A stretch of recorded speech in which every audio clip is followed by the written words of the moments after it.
సంచలన తీర్పు ఇవ్వడం జరిగింది. ఈ తీర్పులో నిందితునికి 21 సంవత్సరాల జైలు శిక్ష విధించడం జరిగింది. 30,000 ఫైన్ మరియు 10 లక్షల విక్టిమ్ కంపెన్సేషన్ ఇచ్చింది. ఈ కేసు పూర్వపరాలు కేసు యొక్క డీటెయిల్స్ పరిశీలించినట్లయితే SC number 234/22 Nalgonda 1 town police station పరిధిలో ఈ కేసు నమోదవుతుంది.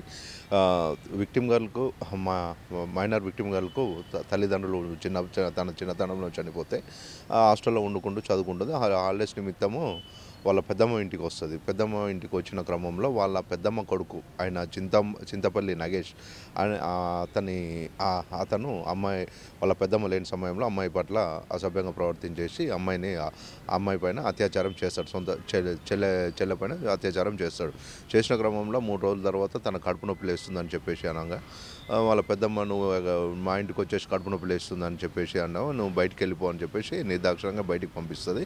తను ఎక్కడికి పోవాలో తోచక ఇక నల్గొండల ప్రకాశం బజార్లో న్యూలీ కన్స్ట్రక్టెడ్ బిల్డింగ్లో పడుకుంటే బిల్డింగ్ ఓనర్ ఐడెంటిఫై చేసి ఎవరమ్మా నువ్వు ఇక్కడ ఉన్నావు అని అడిగేసరికి నేను సో అండ్ సో అని చెప్తుంది. సఖీ సెంటర్ వాళ్ళు సఖీ సెంటర్కి వెళ్తుంది. సఖీ సెంటర్ వాళ్ళు ఈ కేసులో ఫిర్యాదుదారుగా కంప్లైంట్ ఇస్తారు, పోలీస్ వారికి రిపోర్ట్ ఇస్తారు. బేసింగ్ ఆన్ దట్ రిపోర్టు వాళ్ళు పోక్సో యాక్ట్ కింద కేసు నమోదు చేసి దర్యాప్తు చేసి ఛార్జ్షీట్ దాఖలు చేస్తారు. దాఖలు చేసిన క్రమంలో మేము అన్ని పూర్వపరాలన్నీ పరిశీలించి మెటీరియల్ ఎవిడెన్స్ కోర్టు వరకు సమర్పించడం, మా వాదనలు బలంగా వినిపించాము. ఇవాళ జడ్జిమెంట్ ప్రొనౌన్స్ అయింది.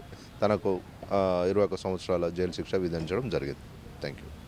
అసలైన తొలి వెలుగు. ఫాలో వాట్సాప్ @తొలి వెలుగు official.